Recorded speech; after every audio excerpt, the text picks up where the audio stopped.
Բարի լույս։ Պողոս Արաքյալը Թեսաղոնիկեցիներին ուղղված իր առաջին նամակի 2-րդ գլխում գրում է. Դրա համար էլ մենք չենք դադարում Աստծուն գոհություն հայտնելուց, որովհետև Աստծո խոսքի քարոզչությունը մեզնից լսելով այն ընդունեցիք ոչ որպես մարդկանց խոսք, այլ ինչպես ճշմարիտ է, որպես Աստծո խոսք, որը եւ ներգործում է ձեր հավատացյալներիդ մեջ։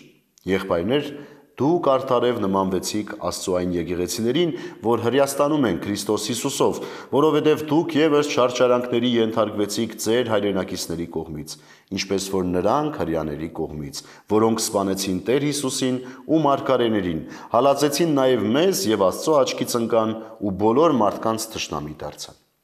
Ուրեմն սիրելիներս, մենք չենք քարոզում այն, ինչ որ մերն է, այլ քարոզում ենք այն, ինչ որ Աստծուն է պատկանում, ճշմարիտ Աստծո խոսքը։ Եթե հայ առաքելական եկեղեցին երբևէ քարոզեր այն, ինչ որ ինքն է ուզում ուղղակիորեն, կամ եկեղեցու հոգևորականը, ապա եկեղեցին 2000 տարի չէր լինելու եւ չէր շարունակելու լինել, որովհետեւ ստի եւ կեղծիքի վրա հիմնված կլիներ։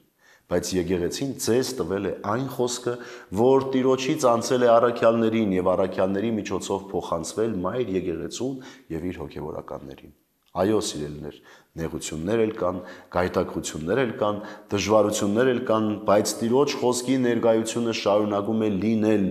մեր մայր եկեղեցում եւ այդ խոսքի վրա հիմնված է, որ մենք շարունակում ենք պահել մեր ամբողջականությունը եւ փառաբանել Տիրոջը անգամ նեղության եւ դժվարության մեջ։ Ինչպես Արաքյալն է ասում, նմանվեցիք այն եկեղեցիներին, որոնք Տեր Հիսուսով հաստատված էին եւ ենթարկվում էին հալածանքների։ Տեսեք, ինչպիսի մեծ պատիվ է մեզ համար, քրիստոնյաներիս համար, երբ մենք հալածվենք Տիրոջ խոսքի հաստատումի, օգտագործման եւ այդ խոսքը մեր կյանքում պահելու համար։ Ուրեմն սիրելիներս, չենք ընկճվում, չենք խառնվում իրար, չենք մատնվում հուսալքության, այլ Տիրոջ խոսքը արտուն ենք պահում մեր անձերի մեջ, որովհետեւ անգամ հալածանքի մեջ այդ խոսքը մեզ փառք ու պատիվ է բերելու։ Իբարս մեր Տեր Հիսուս Քրիստոսի։ Բարի եւ խաղաղ օր ձեզ բոլորիդ սիրելիներս։ Աստված օրհնի ամենքիս։